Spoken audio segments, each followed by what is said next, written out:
Hey guys, welcome back to another episode of Federico Talks Watches. Today, we're talking Rolex, because Rolex has been teasing us with a little bombshell, and they're releasing new models in just a few days, September 1st.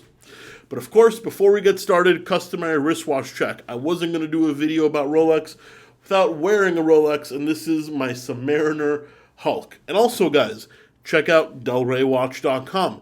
We just got in a really nice Zin 104 white dial today, a Grand Seiko Spring Drive GMT, and actually a pretty rare RGM deck watch. All at delraywatch.com, link in the description below. Also, side little announcement, guys. Videos are going to go back to their normal length soon. We're going to have more time on my hands. We just hired an operations director. I'm going to introduce him to you in the next video. He's a great guy and a real watch lover, and I can't wait for you guys to meet him. But anyway, guys, let's get right into the meat and potatoes. A little earlier, Rolex released this picture on their Instagram account. September 1st, we all knew they were going to release watches that day, and it looks like the dial of a Submariner.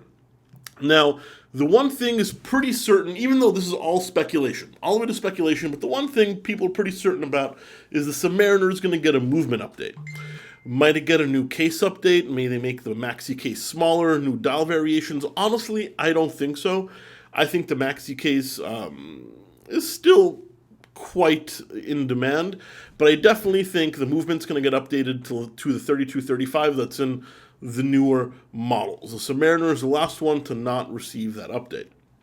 I also think potentially the Submariner Hulk will be discontinued. Prices have been skyrocketing on those, and I agree it makes no sense unless they are discontinued, in which case it does make sense, but if it keeps staying in the lineup, then we'll see prices drop a little bit back down to normal market levels, which is still above retail.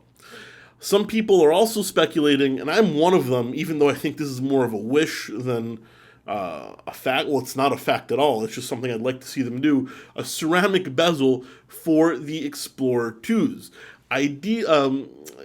Ideally kind of matches their ceramic bezel look with the Daytona and the other sports lines. And I think the Explorer 2s are considered one of the more stale watches in the lineup at the moment. So we could see an update there, even though the Explorer 1 is the oldest one in the lineup without an update, unless you consider the longer handset. So I do think for sure we are going to see a Submariner movement upgrade. I think potentially Explorer 2 will see a ceramic bezel, even though I think that is a long shot. And the Explorer 1 may see an update. But as I said, this is pure speculation. Also note, guys, Rolex did mention that all watches released on September 1st will be available for sale on September 1st, which is not usually the case. Usually they're not given to authorized dealers for months after their announcement. But I still expect them to sell extremely quickly. But stand by your phones for the announcement. That way you can call your authorized dealer immediately. Who knows, you might get lucky, or it's just wishful thinking.